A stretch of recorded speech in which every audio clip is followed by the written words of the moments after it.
तो आपको बस याद रखना है कि कोई भी एक निश्चित इकाई है, क्षेत्रफल है, चाहे वो धरातल पे हो या समुद्र तल पर हो, और उसके ऊपर जितनी भी वायुमंडलीय परतें उपस्थित हैं उनके द्वारा लगाए गए भार को ही हम क्या कहते हैं, वायुमंडलीय दाब। ये जो भूमध्य रेखीय निम्न वायुदाब पेटी है, यहीं पर हमें मिलता है ITCZ, inter tropical conversion zone. अब यहाँ उच्च तापमान होने के बावजूद भी यहाँ उच्च वायुदाब पेटी का निर्माण कैसे हुआ? ठीक है, वायुमंडलीय परिसंचरण क्या होता है? नमस्कार, सभी का हार्दिक अभिनंदन है हमारे दृष्टि यूट्यूब चैनल पर, जहां हम आपके लिए एक सीरीज लेके आए हैं, जहां 100 most important topics for prelims में ये हमारी 7th क्लास है ज्योग्राफी को लेकर। और आज हम ज्योग्राफी से जो है डिस्कस करने वाले हैं वायुमंडलीय दाब, दैट मीन्स एटमॉस्फेरिक प्रेशर, वायुमंडलीय पेटियां, pressure belts, different types of जो 7 प्रेशर बेल्ट्स हम उसको डिस्कस करेंगे, वायुमंडलीय परिसंचरण, एटमॉस्फेरिक सर्कुलेशन एंड पवने विंड्स की ओर चर्चा करेंगे। ठीक है, चलिए बात करते हैं। जब हम वायुमंडलीय दाब की ओर आते हैं, जब वायुमंडलीय दाब क्या कहलाता है, मतलब सबसे पहली बात है कि एटमॉस्फेरिक प्रेशर होता क्या है, किसे कहेंगे हम एटमॉस्फेरिक प्रेशर। देखिए, अगर हम एक निश्चित इकाई ले रहे हैं, ठीक है, चाहे वो धरातल की हो चाहे वो समुद्र तल हो, ठीक है, तो अब इस धरातल पर या समुद्र तल पर वायुमंडल की परतों के द्वारा लगने वाले भार को ही हम क्या कहेंगे, वायुमंडलीय दाब कहेंगे। मतलब धरातल और समुद्र तल पर अब किसी निश्चित इकाई पर समस्त परतों के द्वारा, समस्त वायुमंडलीय परतों के द्वारा जो भार लगाया जाता है उसी को क्या कहा जाता है, दाब कहा जाता है। ठीक है, तो धरातल या समुद्र तल की प्रति इकाई, धरातल या समुद्र तल की प्रति इकाई पर समस्त वायुमंडलीय परतों के द्वारा लगाया गया भार, ये क्या कहलाता है बेटा, ये कहलाता है एटमॉस्फेरिक प्रेशर। क्या कहलाता है बेटा, एटमॉस्फेरिक प्रेशर। तो धरातल या समुद्र तल की प्रति इकाई पर समस्त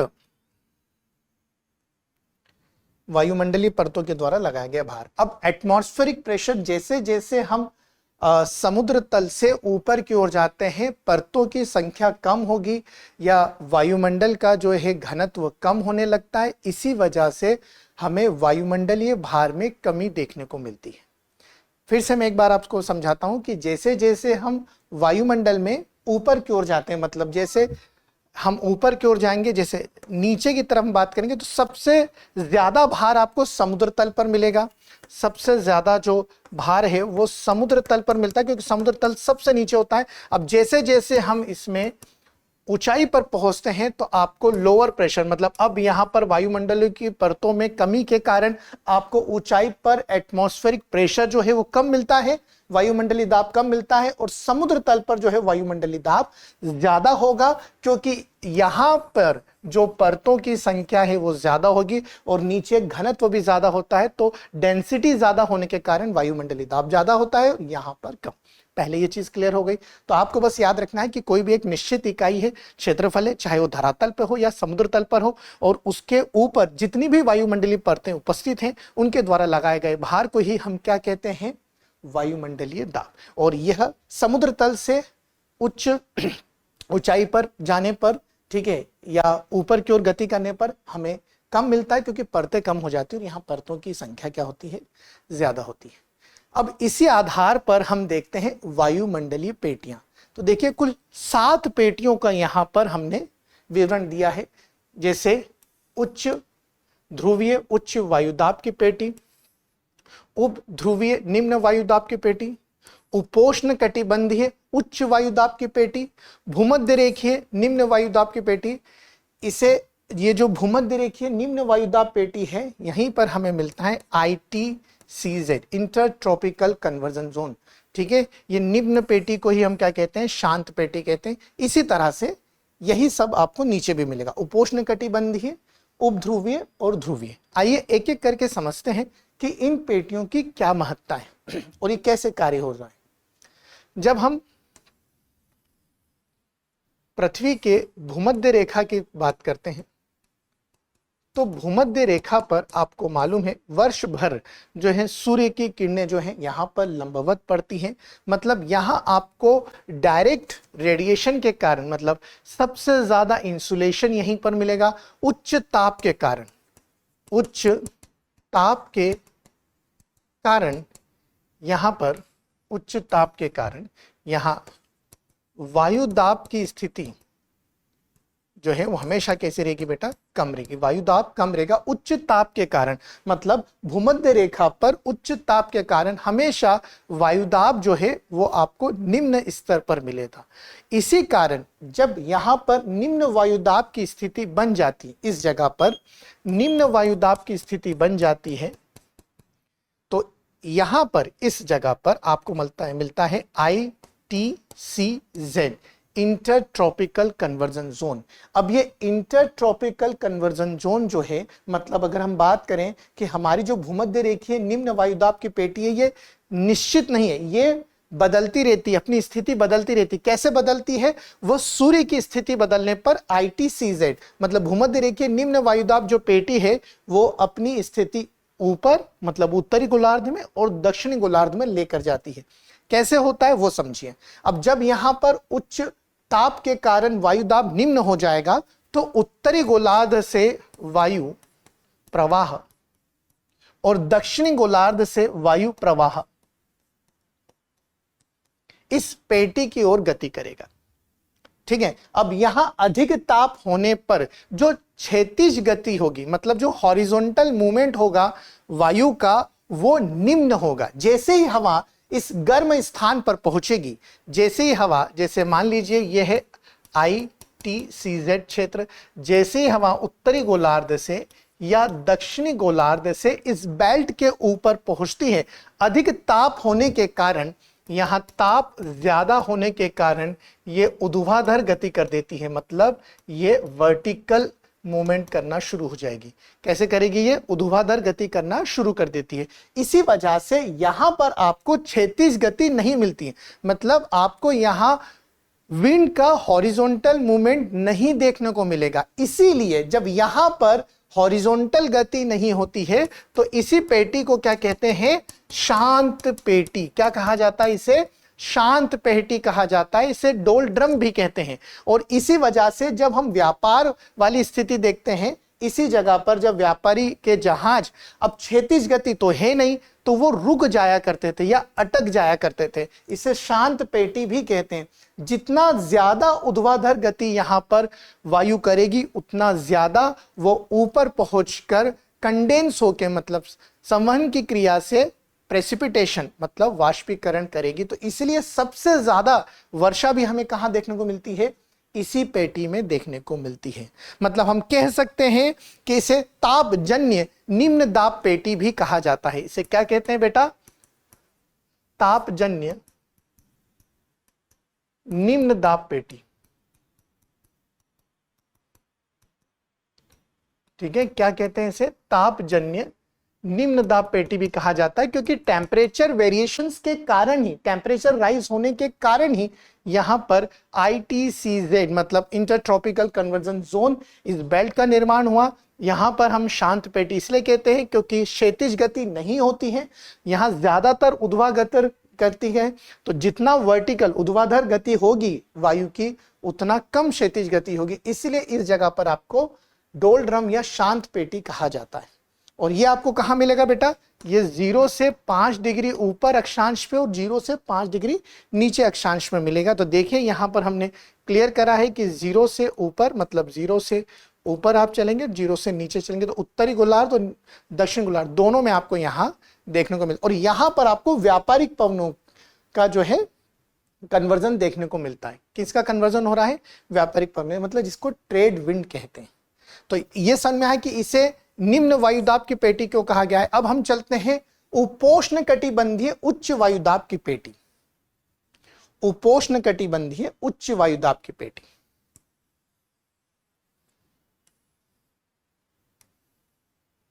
ये भूमध्य रेखा है बेटा,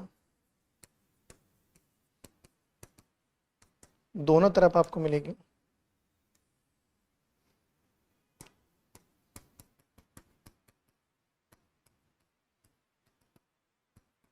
उच्च वायुदाब की पेटी, ये देखिए, ठीक है, उच्च वायुदाब की पेटी, उच्च वायुदाब की पेटी। अब पहला दिमाग में ये आता है कि सर ये जो है ये आपको लगभग 25 डिग्री अक्षांश से 35 डिग्री अक्षांश के मध्य मिलती है, दोनों ही गोलार्धों में। यहाँ पर भी 25 डिग्री अक्षांश से 35 डिग्री अक्षांश, मतलब लैटिट्यूड्स आपके 25 से 35, इधर भी 25 से 35। अब बहुत अच्छे से समझिएगा कि जब हम उपोष्ण कटिबंधीय उच्च वायुदाब की पेटी के बारे में बात करते हैं कि सर यहाँ पर भी तो कर्क रेखा आती है, यहाँ मकर रेखा भी पड़ती है, तो यहाँ पर भी तो उच्च तापमान होगा। अब यहाँ उच्च तापमान होने के बावजूद भी यहाँ उच्च वायुदाब पेटी का निर्माण कैसे हुआ? तो इसके लिए आपको याद रखना है कि यहां पर ये जो उच्च वायुदाब की पेटी का निर्माण हुआ है ये तापजन्य नहीं है, मतलब यहां पर टेम्परेचर का कोई इफेक्ट नहीं पड़ता है। पृथ्वी की जो दैनिक गति होती है और वायु के अवतलन के कारण यहां पर उच्च वायुदाब की पेटी बनती है।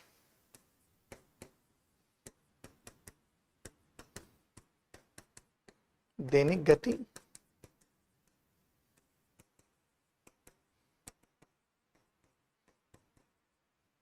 अवतलन से, मतलब सब्सिडेंस ऑफ एयर की बात करें तो सब्सिडेंस ऑफ एयर एंड जो रोटेशन स्पीड है ये हम बात करेंगे पृथ्वी की दैनिक गति के कारण और वायु के अवतलन के कारण ये स्थिति बनती है। अब जैसे हम देखते हैं कि यहाँ पर जब वायु ने ITCZ बेल्ट जब यहाँ बना था तो वायु ऊपर की ओर गति करती है।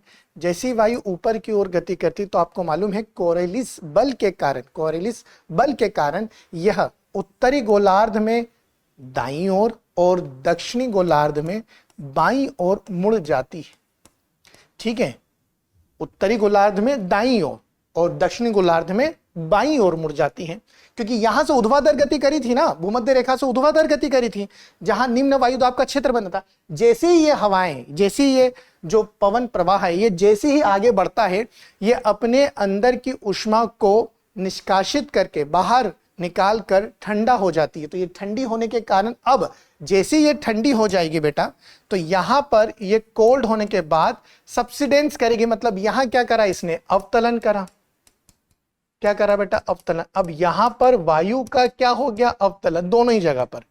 अब वायु का अवतलन होगा तो जैसे ठंडी वायु नीचे की ओर सब्सिडेंस करेगी, अवतलन करेगी, तो यहां पर बन जाएगा आपको उच्च वायुदाब की पेटी, उच्च वायु दाब की पेटी। मतलब जो तापीय प्रभाव था उसको कम कर दिया गया, तापीय प्रभाव को कम कर दिया गया, किसके द्वारा, वायु के अवतलन के द्वारा और पृथ्वी की दैनिक गति के कारण यहां पर उच्च वायुदाब की पेटी बनती है। इसीलिए आप याद रखिएगा कि इसी क्षेत्र में जो ठंडी और सूखी, मतलब शुष्क, ठंडी और सूखी जो वायु प्रवाह होता है उसी के कारण आपको यहां पर डेजर्ट्स मिलते हैं।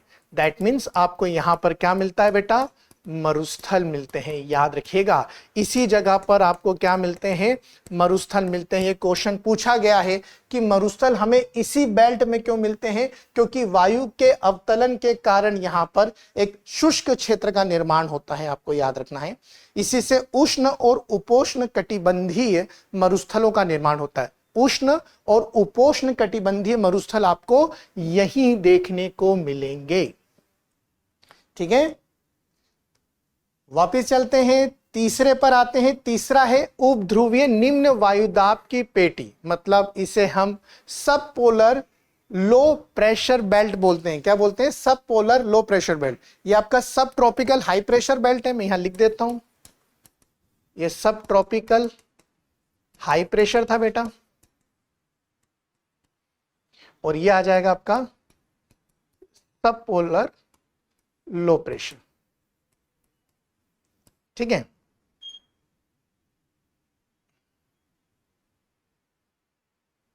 ठीक। अब यहां ऐसा क्या हुआ वो देखते हैं, और ये आपको कहां मिलेगा बेटा, ये आपको 45 से 65 के बीच में, 45 से 65 के बीच में उपध्रुवीय निम्न वायुदाब की पेटी देखने को मिलती है। आइए इसको समझते हैं।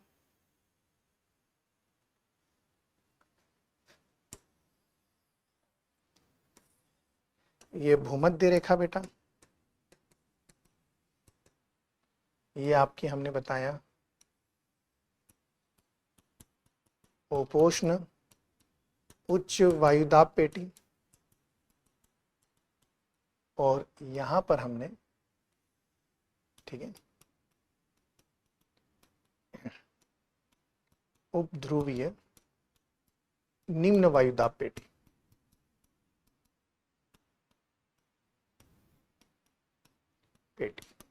ठीक है, अब क्या हुआ यहां पर उपध्रुवीय निम्न वायुदाब की पेटी कैसे बनी?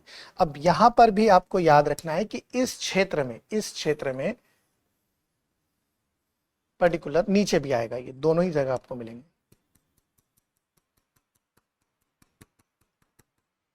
ये 45 से बेटा कितना जाएगा 65, दोनों में। यहां पर भी आपको क्या मिलेगी? उपध्रुवीय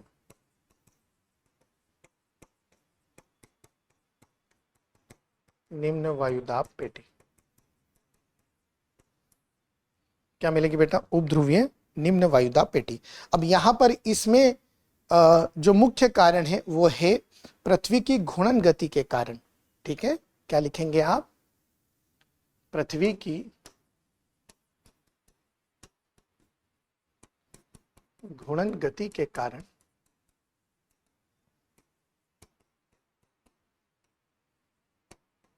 इस पेटी का निर्माण होता है। क्या होगा बेटा? इस पेटी का निर्माण होगा। अब यहां पर क्या हुआ, क्योंकि ये निम्न वायुदाब की पेटी है तो यहां पर ध्रुवीय पवनें आएंगी बेटा। यहां से ये क्या हुआ बेटा? ध्रुवीय ठंडी पवनें हैं ये, और नीचे से महासागरीय गर्म पवनें आ रही, मतलब महाद्वीपीय गर्म पवनें। यह है महाद्वीपीय गर्म पवनें। याद रखेंगे, यहां से ऊपर से आ रही है ध्रुवीय ठंडी पवनें, नीचे से महाद्वीपीय गर्म पवनें जा रही है। तो आपको याद रखना है कि इस क्षेत्र में कि जब गर्म वायु प्रवाह, जो गर्म वायु प्रवाह है, यह मिल जाता है ठंडे वायु प्रवाह से। यहां से आ रही है ठंडी पवनें,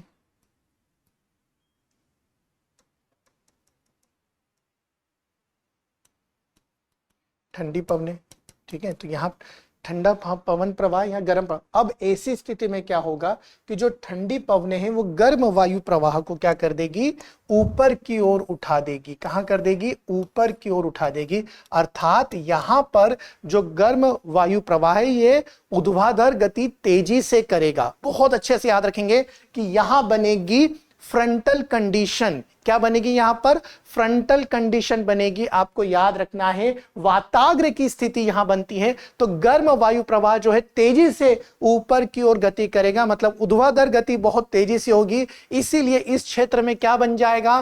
निम्न वायुदाब का जो एक पेटी या जोन बन जाएगा। बहुत अच्छे से रखिएगा कि यहां पर ध्रुवीय पवनें आ रही हैं, महाद्वीपीय गर्म पवनें आ रही हैं। दोनों जब मिलती हैं तो वाताग्र की स्थिति बनती है, या गर्म वायु जब भी ठंडी पवनों के साथ में जब वाताग्र की स्थिति बनाती है तो गर्म वायु गतिशील होने के कारण, ठंडी स्टेबल है, गतिशील कौन है? गर्म वायु। तो ये ऊपर की ओर ऊर्ध्वाधर गति करते हो, जितनी ज्यादा ऊर्ध्वाधर गति करेगी उतना ज्यादा यहां पर जो है निम्न वायुदाब का क्षेत्र बनेगा। ठीक है, तो पृथ्वी के घूर्णन के कारण वायु ऊपर की ओर गति करती है और वायु के ऊपर उठने के कारण इस क्षेत्र में निम्न वायुदाब की पेटी बन जाती है। फिर अगली पेटी के बारे में चर्चा करते हैं। वो तो सिंपल है, हमारे पास एक पेटी तो हो गई जिसमें हमने ITCZ की बात करी थी। ठीक है, जिसमें हमने इंटरट्रॉपिकल कन्वर्जन जोन की बात करी थी। फिर हमने सब ट्रॉपिकल की बात करी जिसमें हाई प्रेशर था, हाई प्रेशर बेल्ट। ठीक है, फिर उसके बाद हमने सब पोलर लो प्रेशर की बात करी, सब पोलर लो प्रेशर बेल्ट की बात करी, लो प्रेशर। अब हमारे पास आता है पोलर हाई प्रेशर बेल्ट। अब ये बहुत बहुत ही सिंपल है कि अब यहां पर इस बेल्ट में आपको क्या मिलता है बेटा, सबसे कम इंसुलेशन देखने को मिलेगा। ठीक है, सबसे कम इंसुलेशन मतलब यहां पर सूर्य का जो किरणें हैं, सूर्य की जो किरणें हैं वो लंबवत तो पड़ती ही नहीं है। इसी कारण इस क्षेत्र में सूर्य का प्रकाश बहुत ही कम समय के लिए पहुंच पाता है। अब सबसे कम आपको यहां पर सूर्य की किरणें मिल रही है, अर्थात यहां पर सबसे कम टेम्परेचर होगा। तो अब यहां ताप की मात्रा क्या होगी, सबसे कम, तो दाब क्या होगा, सबसे ज्यादा। तो आप देखेंगे कि पोलर हाई प्रेशर बेल्ट की जब हम बात करते हैं तो यहां तापमान में अत्यधिक कमी के कारण दाब क्या होता है, सबसे ज्यादा। तापमान की कमी का कारण क्या है कि सूर्य की किरणें यहां पर पहुंच नहीं पाती हैं, लंबवत गिर नहीं पाती, इसी कारण यहां पर ताप की स्थिति क्या होती है, सबसे कम, और दाब की स्थिति क्या होती है, सबसे ज्यादा, अत्यधिक निम्न तापमान के कारण। ठीक है, चलिए अब हम आगे चलते हैं। ठीक है, वायुमंडलीय परिसंचरण क्या होता है। सबसे पहला आता है कि सर वायुमंडलीय परिसंचरण क्या होता है। मतलब हम ये कह सकते हैं ये क्या है, वायु के प्रवाह की ही बात हो रही है, वायु के प्रवाह। ठीक है, अब वायु के प्रवाह की बात हो रही है। देखिए हमने यहां बनाया है, ये वायुमंडलीय परिसंचरण है कि वायु प्रवाह, ये व्यापारिक पवने है बेटा, यह है व्यापारिक पवने। ठीक है, यह है पछुआ पवने,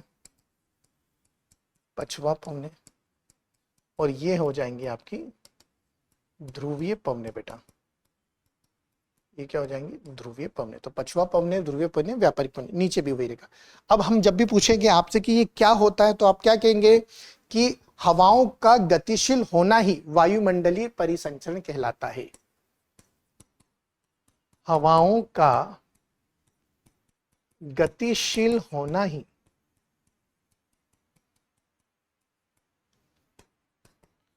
वायुमंडलीय परिसंचरण कहलाता है।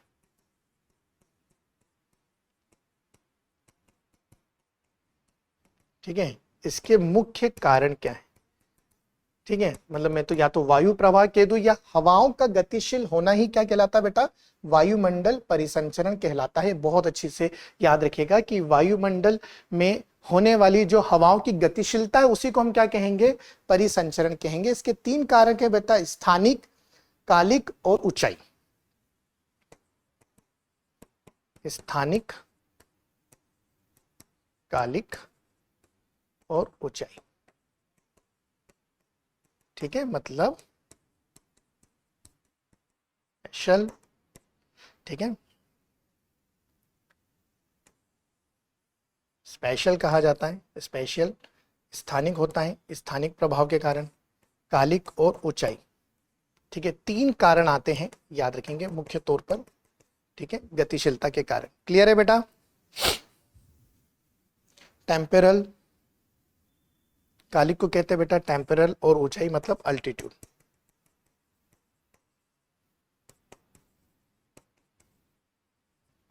टेम्परल, अल्टीट्यूड, कालिक। ठीक है, क्लियर। ये बहुत अच्छे से याद रखें, स्थानिक, कालिक और ऊंचाई तीनों कारण हैं वायु के गतिशील होने के।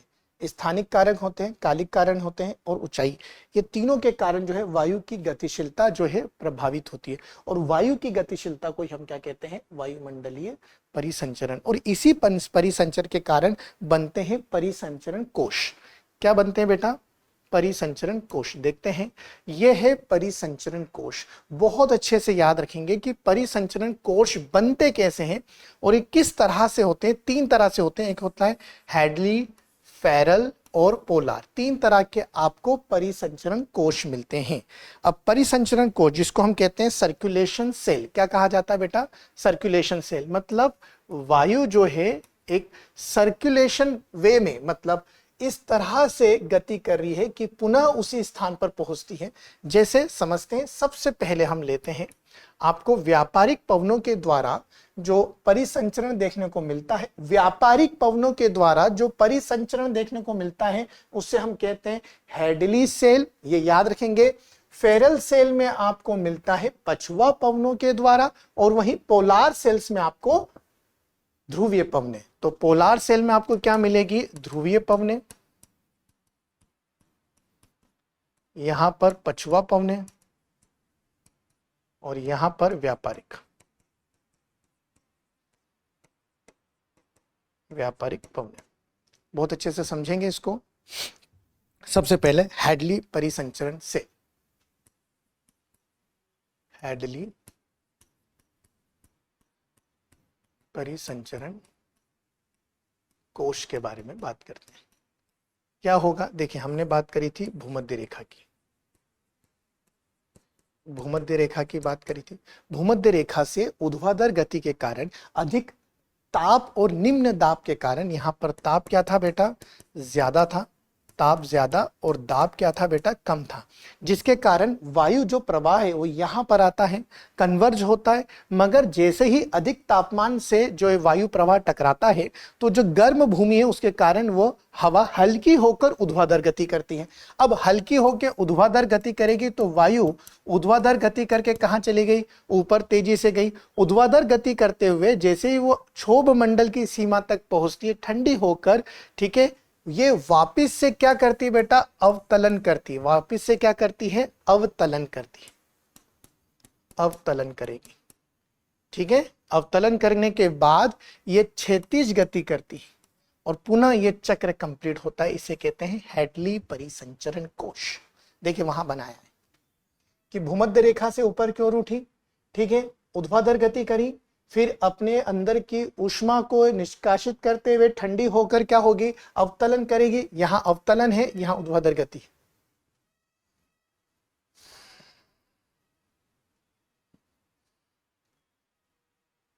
इसे तापीय प्रत्यक्ष कोश भी कहते हैं। क्या कहते हैं इसे? तापीय प्रत्यक्ष कोश। याद रखेंगे, इसे क्या कहा जाता है बेटा? तापीय प्रत्यक्ष कोश कहा जाता है, हैडली परिसंचरण कोश को, क्योंकि तापमान के कारण ही जो है ऊर्ध्वाधर गति हुई और इस तरह का परिसंचरण कोश बना।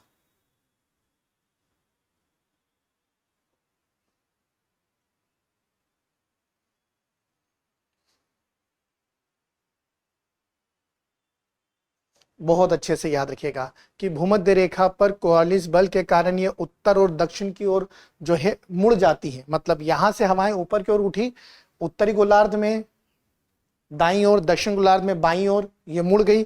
गति करने के बाद, ऊष्मा को निष्कासित करने के बाद अवतलन करती है। अवतलन करने के बाद ये पुनः जो है क्षैतिज गति करते हुए भूमध्य रेखा की ओर आती है, क्योंकि वहां पर क्या है? दाब जो है कम है। तो ये यहां दाब ज्यादा है, यहां दाब कम है, क्योंकि यहां क्या हो जाएगा बेटा? जहां अवतलन करेगी यहां क्या हो जाएगा बेटा? उच्च दाब हो जाएगा। और जहां से उठ रही है यहां दाब क्या है? यहां दाब कम है। तो उच्च दाब से निम्न दाब की ओर आएंगी, यहां से ऊर्ध्वाधर गति करेंगी, ये चलता रहेगा। इसी को कहते हैं हैडली परिसंचरण, ठीक है।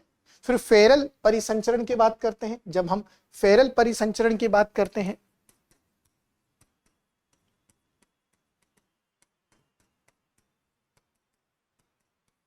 इसे अप्रत्यक्ष, तापीय अप्रत्यक्ष कोश कहते हैं।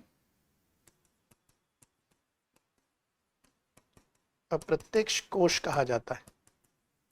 क्यों कहते हैं इसको तापीय अप्रत्यक्ष कोश? क्योंकि यहां पर तापमान से ज्यादा जो है पृथ्वी के घूमने के कारण ये जो है परिसंचरण बन जाता है। ये आपको याद रखना है, पृथ्वी के घूमने के कारण। तो पृथ्वी के घूर्णन से उत्पन्न डिफ्लेक्टिंग फोर्स,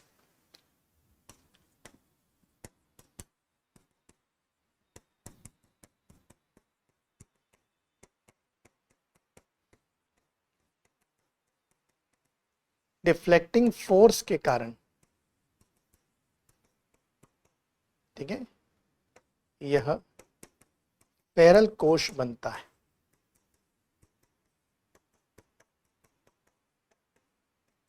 ठीक है, किसके कारण बेटा? डिफ्लेक्टिंग, जिसे विक्षेपक बल कहते हैं। डिफ्लेक्टिंग फोर्स को क्या कहा जाता है? विक्षेपक बल। इसी विक्षेपक बल के कारण ये डिफ्लेक्ट हो जाती है। और यहीं पर हमने देखा कि फेरल परिसंचरण, पृथ्वी का घूर्णन जो है ज्यादा काम करता है, तापीय क्षेत्र के किसी भी का मतलब तापीय प्रभाव को कम कर देते, ये कम हुए और पृथ्वी के घूर्णन के कारण एक डिफ्लेक्टिंग फोर्स जनरेट होता है, विक्षेपक बल कहते हैं, और इसी बल के कारण ये परिसंचरण कोण जो है बन जाता है।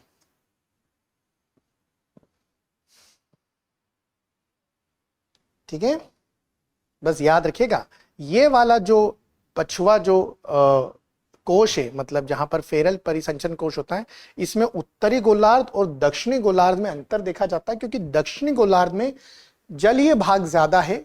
ठीक है, तो यहाँ जो प्रेशर होगा, यहाँ जो दाब होगा वो हमेशा ज्यादा ही रहता है। वहां जब हम उत्तरी गोलार्ध की बात करते हैं तो स्थलीय भाग ज्यादा है, तो ताप ज्यादा होने के कारण वहां जो प्रेशर है, जो दाब है, वो थोड़ा सा कम होता है एज कंपेयर टू दक्षिणी गोलार्ध। ठीक है बेटा,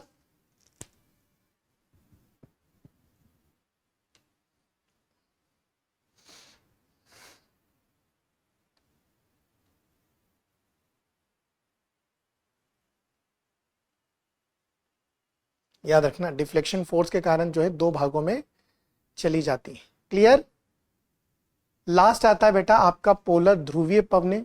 ये कहाँ है बेटा, ये ध्रुवीय पवने जो पोलर पर आप देखेंगे कि ऊर्ध्वाधर गति करती है। कहां से ऊर्ध्वाधर गति हो रही है, ऊर्ध्वाधर गति होती है बेटा उप ध्रुवीय निम्न वायुदाब की पेटी जहां बनती है वहां से पवने ऊर्ध्वाधर गति करती है। ठीक है, और उसके बाद अवतलन कहां करती है, अवतलन करती है ध्रुवों पर। अवतलन कहां होता है बेटा, ध्रुवों पर। तो उप ध्रुवीय क्षेत्र से हवा ऊपर की ओर उठती है और ध्रुवीय क्षेत्र में अवतलन करती है। इसी तरह से यह चक्र बन जाता है। तो याद रखेंगे ध्रुवीय पवनों में हवा का उठना कहां से है, उप ध्रुवीय निम्न वायुदाब की पेटी से ये ऊपर की ओर उठती, ऊर्ध्वाधर गति करती हैं, और अवतलन कहां करती हैं, ध्रुवों पर, जहां पर हाई प्रेशर बेल्ट होता है। तो लो प्रेशर बेल्ट से ऊपर उठी, हाई प्रेशर बेल्ट से नीचे गई, और ये चक्र कंप्लीट हो जाता है। इसलिए इसको कहते हैं परिसंचरण कोश। क्या कहा जाता है इसे, परिसंचरण कोश। ठीक है, क्लियर। चलिए, अब इसमें एक शब्द बार बार यूज हो रहा था, कोऑरिलिस बल। कोऑरिलिस बल, अब ये क्या होता है, कोऑरिलिस बल क्या है।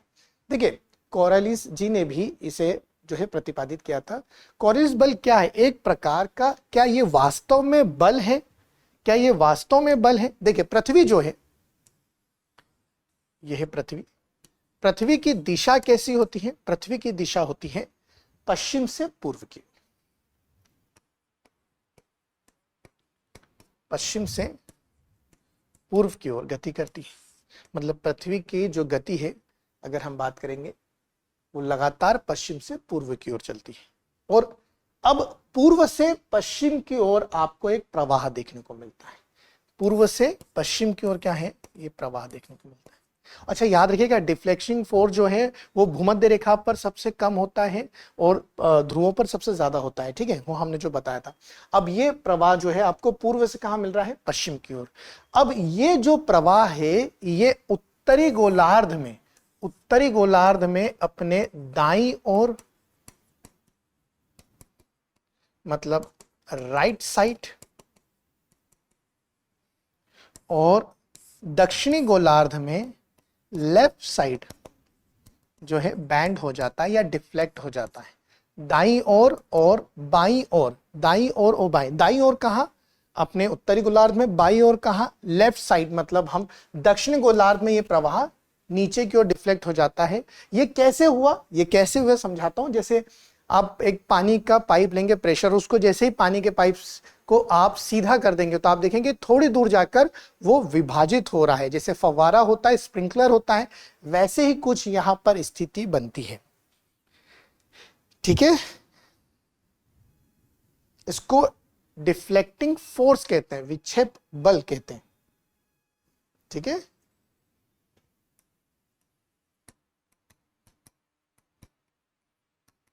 विक्षेप बल है।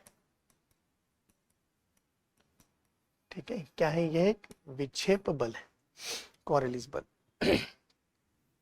जो उत्तरी गोलार्ध में पवनों को दाईं ओर और दक्षिण गोलार्ध में पवनों को बाईं ओर धकेल देता है या मोड़ देता है। जीजी कोऑरिलिस ने इसकी खोज की थी। ठीक है, अब आपसे पूछा जाता है इस बल का मान भूमध्य रेखा पर, इस बल का मान भूमध्य रेखा पर शून्य होता है।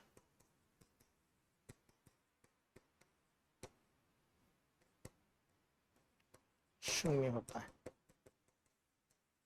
ठीक है। और सबसे अधिकतम कहाँ होता है? अधिकतम होता है ध्रुवों पर, ठीक है। तो बल का मान शून्य कहाँ होता है? भूमध्य रेखा पर। अधिकतम कहाँ होता है? विषुवत रेखा पर शून्य होता है। याद रखें, क्या मान क्या है इसका? शून्य है बेटा, जीरो, ठीक है। जीरो होता है, जीरो होता है।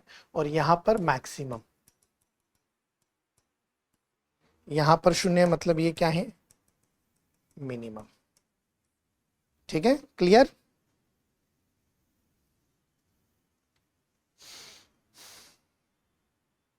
मतलब जैसे जैसे अक्षांश में वृद्धि होगी, कोऑर्डिनेट बल में वृद्धि होती है, ठीक है। अक्षांश के बढ़ने पर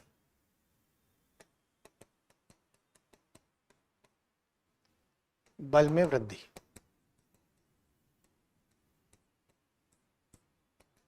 ठीक है। तो अक्षांश के बढ़ने पर बल में क्या होती है? वृद्धि हो जाती है। ये आपको याद रखना है। क्लियर बेटा? याद रह जाएगा। चलिए, ये बहुत अच्छे से। अब आते हैं हम पवनों पर, ठीक है। पवने, ठीक है। पवने मतलब विंड, बहुत अच्छे से समझिएगा। पवने मतलब विंड। अब पवने क्या है? मतलब हवा का बहना, मतलब वायु के बहाव को ही हम पवन कहते हैं। मतलब blowing off air is known as wind. अब पवने आपको तीन प्रकार से मिलती है, ठीक है।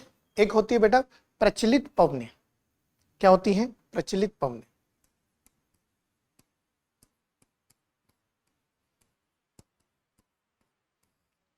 इसे परमानेंट विंड भी कहते हैं। क्या कहते हैं? प्रचलित पवनों को परमानेंट विंड। इसके तीन प्रकार हैं बेटा, ठीक है। व्यापारिक पवने, ठीक है। दूसरा आपके आ जाएगी पछुआ पवने।